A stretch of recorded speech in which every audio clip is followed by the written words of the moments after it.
বিএনপিকে বাধ্য করবে জামাত ইসলামী। হ্যাঁ, বিএনপি মাস্ট অ্যাভয়েড বাই জামাত সেদিকে যাচ্ছে। জামাতের যে কৌশলী রাজনীতি, অসাধারণ রাজনীতি, তার কাছে বিএনপি হেরে যাবে, এটাও নিশ্চিত। দর্শক, একটা পারসেপশন যে ক্ষমতায় বিএনপি আসবে নেক্সট ইলেকশনে, এটা অধিকাংশ মানুষ বিশ্বাস করে যে বিএনপির জনপ্রিয়তা ধস, ঠিক আছে, কিন্তু জোড়াতালি দিয়ে হলো ক্ষমতায় বিএনপি আসবে। এমনকি জামাতও চায় যে এইবার ক্ষমতায় বিএনপি আসুক। এই জামাতের একটা মনের কথা আমি বলে দিলাম, কেন জানেন? এবার যারা ক্ষমতা আসবে তাদের উপর থেকে অনেক বিপদ যাবে, এবং এই নেক্সট ইলেকশন, সেটা 29 সালে হোক আর এই সামনের ফেব্রুয়ারিতে হোক, এই ইলেকশনে যারা ক্ষমতা আসবে তারা 2 বছর 2.5 বছরের বেশি ক্ষমতায় থাকতে পারবে বলে মনে হয় না। তাদের উপর থেকে ভয়ানক ক্র্যাকডাউন যাবে। জনগণ একটা পর্যায়ে হতাশ হয়ে এদের ব্যর্থতার কারণে পিটিয়ে নামিয়ে দিতে পারে, যার ফলে জামাত চরমোনাই কার্যত প্রধান বিরোধী দল হতে চায়। এখন এনসিপিও চায় যে আমরা বিরোধী দলে থাকি। এবার যারা বিরোধী দলে তারা নিশ্চিত পরের বার ক্ষমতায়, আর এবার যারা সরকারে তারা পিটানি খেয়ে বাংলাদেশ ছাড়বে। এই জন্য, আর বাস্তবিক পক্ষে সুষ্ঠু নির্বাচন হলেও টেনে টুনে হলেও বিএনপি ক্ষমতা যেতে পারে। বিএনপির অবস্থা খারাপ, ভোট কম, ইত্যাদি ইত্যাদি সব ঠিক আছে, তারপরও বিএনপি একদম ঠুনকো নয় যে বাংলাদেশে তাদের খাওন নেই, তাদের আগের অবস্থা নেই, তরুণ প্রজন্মের সমর্থন নেই। আর বিএনপির যে খারাপ অবস্থা, তার বিপরীতে জামাত চরমোনাই এনসিপি এখন পর্যন্ত কার্যকর রাজনীতি প্রান্তিক পর্যায়ে ছড়িয়ে দিতে পারেন। যেমন একদম সেই প্রত্যন্ত অঞ্চলে বাংলাদেশের সাতলা, হাবিবপুর, নানান জায়গায় ওখানে মানুষ আওয়ামী লীগ বিএনপির প্রতি ক্ষুব্ধ, কিন্তু জামাত চরমোনাই এনসিপি ওই মানুষের কাছে দাওয়াত নিয়ে কার্যকরভাবে যেতে পারেনি যে ভাই আপনারা এই বিএনপি আওয়ামী লীগ এগুলো বাদ দেন, আমাদের দল করেন। ওইভাবে যোগ্য নেতা যাদের আন্ডারে তারা করবে, ভোট কেন্দ্রে আসবে, এইটার ঘাটতি। তো বিএনপির অবস্থা খারাপ হলো, বিকল্পের অভাবে হলো, ঘুরে ফিরে বিএনপি আবার ক্ষমতা আসতে পারে, সম্ভাবনা এখন পর্যন্ত। তো দর্শক, সেটা বেশি দিন থাকবে না ক্ষমতা, এরপরে জামাত চরমোনাই এনসিপি এরাই আসবে। তো এই জায়গায় জুলাই সনদ বাস্তবায়ন করার মূল দাবিটা বা মূল দায়িত্বটা বর্তাবে বিএনপির উপর। এখন বিএনপি আবার নতুন কি ভং ধরেছে, এইসব জুলাই সনদ টনদ এগুলো 2 বছরের মূলত দিয়ে দিয়েছি, অতএব ওটা মেনে নিই, কিন্তু ক্ষমতা আসার পরে বলবো যে পার্লামেন্ট এগুলো মানে না, আমরা কি করবো, ওগুলো ধামাচাপা দিয়ে দেবো। কিন্তু না, জামাত যে লাইন ক্লিয়ার করছে যে ক্ষমতায় যারা আসবে সামনে, মানে জামাতের বিশ্বাস যে আপাতত বিএনপি আসবে, তাদেরকে বাধ্য করতে হবে ওটা মানতে। এজন্য কোর্টের নির্দেশনা আনার জন্য মামলা করা এই প্রস্তুতি নিচ্ছে জামাত।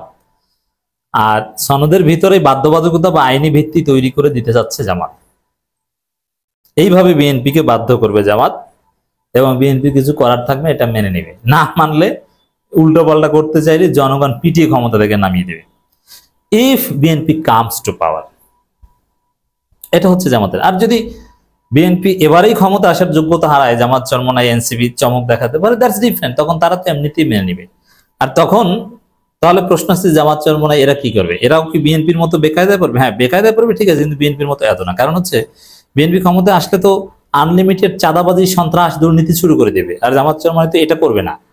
আর জামাত চরমোনাই এনসিপি ক্ষমতা আসলে তারাই যে নিজেরা অল ইন অল হবে তা না, তারা চাঁদাবাজি, অন্যায় করবে না, দুর্নীতি করবে না, এটা একটা অ্যাডভান্টেজ। আর হচ্ছে প্রফেসর ইউনূস টাইপের বিখ্যাত ব্যক্তিদেরকে তারা রাষ্ট্র পরিচালনায় কাজে লাগাবে। আর বিএনপি তো নিজেরাই খাইতে পারে না, অন্যকে কি দিবে? এই জন্য বিএনপি ক্ষমতা আসলে ধ্বংস হবে। জামাত আসলে যে একদম সব উল্টোপাল্টা হয়ে যাবে তা না, তবে বেকায়দায় পড়বে, এটা ঠিক। যত ইউনূসকে রেখে দিক ক্ষমতায়, সামনে নির্বাচনে যারা আসবে তাদেরকে কঠিন চ্যালেঞ্জের মধ্য দিয়ে যেতে হবে। ভবিষ্যৎ সরকারকে জুলাই সনদ মেনেই চলতে হবে জামাত, এর মানে এটা বাধ্য করে ভবিষ্যৎ সরকারে, সেটা বিএনপি হোক, যাই হোক। আমরা মোস্টলি ধরে নিচ্ছি, বা আমার ব্যাখ্যা এখন পর্যন্ত বিএনপি। জামাত বা অন্য কেউ যদি আসে, অন্য কাউকে, হয় বিএনপি নইলে জামাত, এই বিএনপি জোট বা জামাত জোট যেই আসুক, তৃতীয় অন্য কোনো পলিটিক্যাল সরকার তো আসতে পারবে না, জুলাই সনদ তাদেরকে মানতেই হবে। এ বিষয়ে লিগ্যাল অব্লিগেশন জামাত তৈরি করবে, এ বিষয়ে কোনো ছাড় নেই।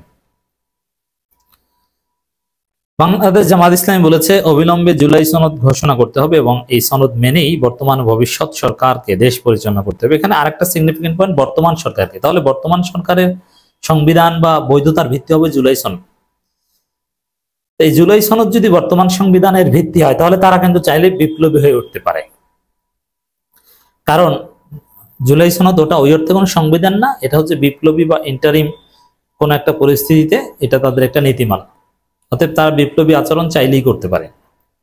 অন্যথায় আবারও জুলাই যোদ্ধাদের নিয়ে মাঠে নামতে বাধ্য হবে বলে হুঁশিয়ারি দিয়েছে দলটি। এর মানে জুলাই সনদকে আইনি সাংবিধানিক ভিত্তি দিতে হবে। সংবিধান যেরকম সব আইনের আইন, সব আইনের ঊর্ধ্বে জুলাই সনদ হবে, এরকম সব আইনের ঊর্ধ্বে এটা মানতে হবে, কিচ্ছু করার নেই। এটা বাধ্য করবে, সেটা বিএনপিকে বাধ্য করা লাগুক, এমনকি ডক্টর ইউনূসকে বাধ্য করা লাগুক, জামাত বাধ্য করবে, এই বিষয়ে কোনো কম্প্রোমাইজ চলবে না। জামাত ইসলাম একটা সেমিনার আয়োজন করে, যেখানে আমিরে জামাত থাকার কথা ছিল, কিন্তু আমির জামাতের অসুস্থতার কারণে, চিকিৎসার কারণে তিনি থাকতে পারেননি। আমিরে জামাত থাকলে এই সেমিনারটা আরো বেশি সাড়া জাগাতো। সেমিনার বক্তারা বলেন, সংস্কার, বিচার ও নির্বাচনে 3 ছাড়া তারা কোনো ক্ষমতার পালা বদল দেখতে চান না। তাহলে কি মনে করেন, সংস্কার ছাড়া ওই 2 বছর মেয়াদী সংস্কার করবে? এটা কি এই সেমিনারে বিএনপি বাদে গুরুত্বপূর্ণ সবাই ছিল? তাহলে সব রাজনৈতিক দল এক্সেপ্ট বিএনপি, তারা কি মানবে? না। অতএব ফেব্রুয়ারি নির্বাচন, এই বালের জুলাই সনদ, 2 বছর মেয়াদী মূলা, এগুলো কোনো ভ্যালু আছে না। এগুলো বাস্তবায়ন করতে হবে। কিভাবে বাস্তবায়ন করতে বাধ্য হবে, এটা জামাত নিশ্চিত করবে, কোর্টে যে হোক আর রাজপথে আন্দোলনের মাধ্যমে। এটা 3 তারিখ থেকে আপনার টের পাবেন কি হচ্ছে।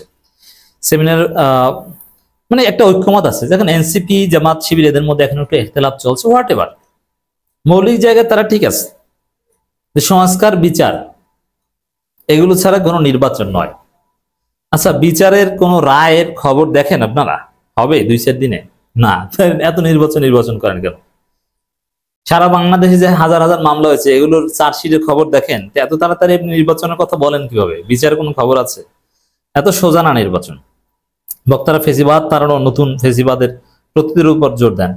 ফেসিবাদ তাড়ানো হচ্ছে আওয়ামী লীগ তাড়াতে, আর নতুন ফেসিবাদ প্রতিরোধ মানে হচ্ছে বিএনপিকে প্রতিরোধ করতে হবে। এর মানে জামাতের ওই সেমিনারে বিএনপি বাদে গুরুত্বপূর্ণ সব রাজনৈতিক দল, চরমোনাই, গণ অধিকার পরিষদ, এনসিপি সবাই ছিল। সবাই একটা ইত্তেফাকে এসেছে যে বিএনপিকে ঠেকাতে হবে, কারণ বিএনপি হচ্ছে নতুন ফেসিবাদ। নতুন ফেসিবাদ বললে তো আপনাকে বিএনপিকেই মিন করতে হবে। আর কাকে মিন করবেন বলেন তো? বিএনপির নাম বলেন না, কিন্তু ওইটাই।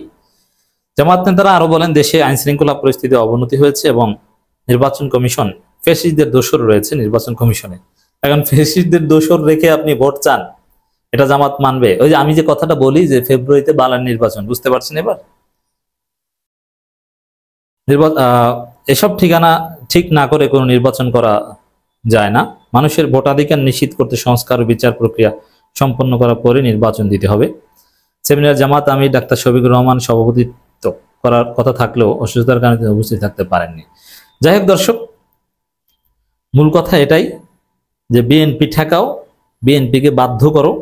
এ বিষয়ে জামাতের কৌশলের কাছে বিএনপি হার মানছে, হার মানতে হবে, কিচ্ছু করার নেই।